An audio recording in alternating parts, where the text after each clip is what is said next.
paperboys and evening TV. Everywhere you look, there's a heart. All right, YouTubers, welcome back to Tankers Fantasy Football. I am Jason Worsma. Week 3 is in the books besides the Steelers-Buccaneers game tonight, so we're going to look forward into some Week 4 waiver wire ads. We're going to kick it off with some running backs.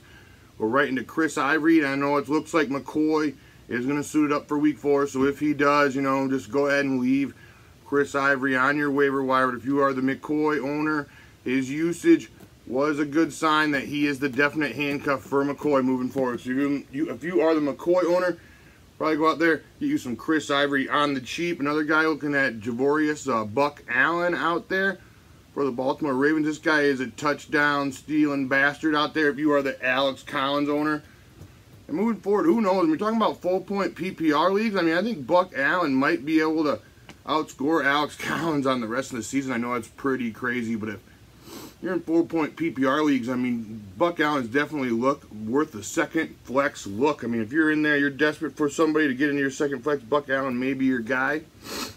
Another guy, they said they're going to be buried on the depth chart coming into Week 3. Aaron Jones for the Packers said Mike McCarthy said he's going to be behind Jamal Williams and Ty Montgomery. Ty Montgomery did get some work in this game because they were chasing from behind for a majority of this game, but Aaron Jones did look a lot better than Jamal Williams, so I think there's just a matter of time before Aaron Jones takes over the lead in this backfield. So if he is still available on your waiver wires, I'd be all in and getting myself some fucking Aaron Jones out there.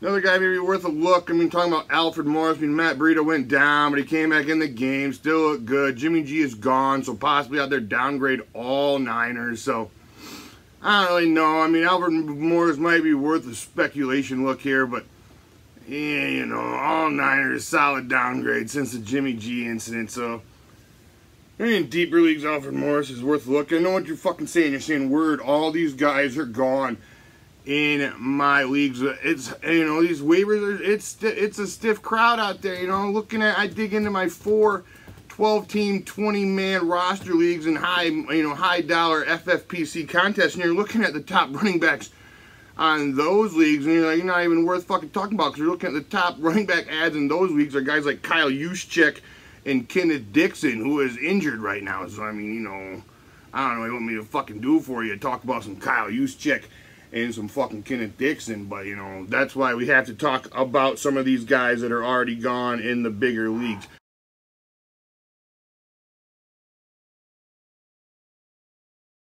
Moving on to wide receivers, we talked about him last week, talking about Tyler Boyd. If he is still available in your league, I mean, 2 weeks in a row of over 20 PPR points, I think this guy is definitely worth a flex play moving forward. I mean, AJ Green possibly being out, you know, he could get more targets, but I think if AJ Green is in the lineup, this is better for a guy like Boyd, because AJ Green will be taking all that coverage away, and he'll be seeing single coverage from the second best cornerback on a majority of the matchup. So all in, get yourself some Tyler Boyd if he's still in your waiver wire. Guy that, I mean, you know, this might be kind of a flash in the pan, maybe more of a sell high situation. Talk about Jordy Nelson for the Oakland Raiders. He went out there, got it sexy the first half, got what, 7 for 150 in the touchdown. Didn't really do much after halftime for you, but you know, dusted him off. Looked like the, you know, the ghost of Jordy Nelson is resurrected from the monk, Solomon Grundy from the swamp, back in that ass down in Miami. But I don't know if this is something looking to continue, but if you are desperate need of a wide receiver 3 flex play, I guess Jordy Nelson is worth a look. A guy just blowing it up out there, went out there against Buffalo, got that early touchdown, but didn't really do much after that. Talking about Mike Williams, but this week, it has been very encouraging. I know we talked about sitting Mike Williams last week. He's going against the likes of Aqib Talib and Marcus Peters, but he burned Marcus Peters on that 42-yard touchdown in that first half, did Mike Williams, and that second touchdown in the third quarter. I mean, he just stretched out there, made that shit happen, got as many targets as Keenan Allen. Philip Rivers says he is confident. I mean, they went for that second touchdown was on a 4th and fucking 2 with the game on the line, you know, 4th and fucking 2 in enemy territory. You got to make this happen. So Philip Rivers going to Mike Williams in a 4th and 2 situation is very encouraging for Mike Williams' future fucking fantasy outlooks. I think there's no way the Chargers can continue to have him working behind bums like Tyrell Williams and fucking Travis Benjamin. I think this is the type of guy who should be the second wide receiver in snaps behind Keenan Allen, no questions asked. Moving forward for an offense like this fucking, not the San Diego Chargers, I don't know what the fuck I'm talking about, the Los Angeles fucking Chargers. Talking about this guy moving forward could easily be a back-end wide receiver 2 for you in these 12-team PPR formats. I think this is the type of guy, if he was somehow, some way, still on your waiver wire, you have to get it sexy with this guy. John Brown, another guy, you know, he's been doing it all 3 of these weeks, but when you look at it, and he's like, what, 55% owned in majority of these ESPN and Yahoo leagues, so John Brown's still getting no respect, even though he's been getting 10 targets in week 2 and 9 targets this week, turning those into, what, 4 receptions and then 5 receptions this week, going all out, getting you 13.6 PPR points this week without a touchdown. A guy like John Brown gets you 13.6 PPR points without a touchdown. That's saying to me he is a nailed-in back-end wide receiver 2 / flex play moving forward. I think he's the #1 wide receiver on this team. Michael Crabtree, be damned. Downtown John Brown. If you're in somehow one of these shallow bench leagues in downtown, John Brown is still on your waiver wire. You just got to get up on something like that. Rookie lost his goddamn mind this Sunday. Calvin Ridley went out there, had an absolute breakout game, and I had a fucking guy. This fucking guy asked me, he's like, should I start James Conner or Calvin Ridley? I'm like, that's fucking crazy. You know, you got to fucking run out James Conner no matter what. He's a top 5 running back in any format moving forward with this Le'Veon Bell situation. But, I mean, look at this fucking guy. This guy has a fucking crystal fucking ball deluxe. I mean, if you're going to start Calvin Ridley, that's fine. But you got to find somebody else to put on your bench besides James Conner. I mean, my fucking goodness, when we talk about playing in 6-team leagues here, I mean, this Calvin Ridley, this guy had a fucking crystal ball. Calvin Ridley there lost his goddamn mind with it. He got like 40 fucking full-point PPR points yesterday. And, I mean, my goodness, moving forward, I guess this guy's worth a wide receiver 3 look. I wouldn't expect this kind of production like for the rest of the season necessarily, but I don't know. I mean, Julio going to be taking that coverage. This guy could easily supplant Mohamed Sanu. I think we're looking at maybe a wide receiver 3 flex play moving forward.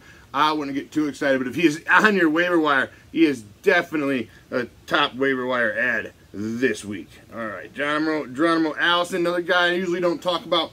The 3rd wide receiver, the 3rd option on a passing team, but we are talking about an Aaron Rodgers-led passing attack. So I'm going to go ahead and say get up on some Geronimo Allison if still available. Jamison Crowder looked pretty shitty weeks 1 and 2, so maybe the guy in your league cut bait on him. He went out there, got his ass in the end zone, had another red zone look. I know he had like 4 for 40 and a touchdown. It's not like super sexy deluxe, but his usage in the red zone this week was very encouraging, all in. I mean, the other guys pushing up is Paul Richardson, who did get loose and scored a touchdown, but Josh Jackson didn't even fucking catch a ball yesterday. So all in on the Jamison Crowder if somebody had cut big on him. Another guy who I think might benefit from the Josh Rosen taking over in Arizona. We're talking about Christian Kirk. Got a couple catches after Rosen came in, and the thing is, Rosen's been practicing with Kirk for majority of the offseason and into the season, so you got to think guy has a rapport with Kirk, and it's always the guys you have a rapport with that have been practicing with that are going to be the guys you're looking to target heavily in the game. So I think all in on a Christian Kirk, and you know, kind of a wait and see on the development between him and Rosen, but I think this guy in a couple weeks could turn into a wide receiver 3 flex play moving forward. If he's still on your waiver wires, go ahead and get yourself some of that.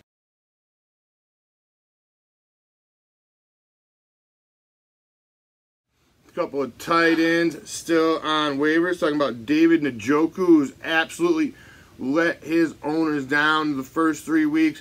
Oh, a little sign. Got like 2 for 36 once Mayweather came into the game. I think Mayweather is a much better option for this offense moving forward. Browns are playing fucking inspired football with Mayweather at the helm. I think, you know, if the guy's looking to cut bait on Njoku, he's lost all faith. I think if you're on the ropes, and Njoku is definitely worth a scoop up for cheap in your league. O.J. Howard, another guy's looking to play tonight. You know, depending on if he balls hard tonight or not. You know, the game hasn't started yet since this recording, so I don't really know if he's ball hard tonight. If he ball hard tonight, I guess the price is going to go fucking up through the roof. But right now, if he is still in your waivers, Cameron Brate has been really doing dick all. And I know Ryan Fitzpatrick doesn't really throw to his tight ends that often, but a guy like O.J. Howard, a tight end who can just take it 75 yards to the house at any given moment, I mean, that's just something you don't get out of the tight end position. So I think a guy with the hype, with the fucking ability and the speed like O.J. Howard is a guy that you want to look at on your waiver wires.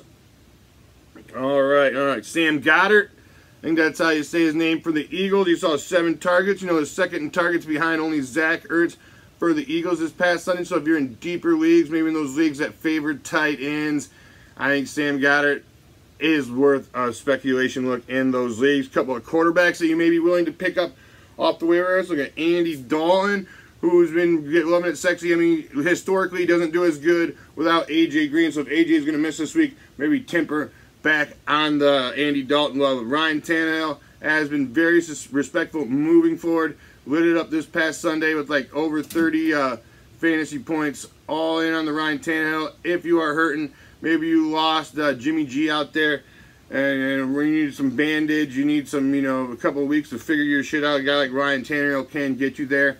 Another the hype ad would probably be Baker Mayfield at quarterback this week. Went out there, didn't throw any touchdowns, did get 200 yards in a little over a half.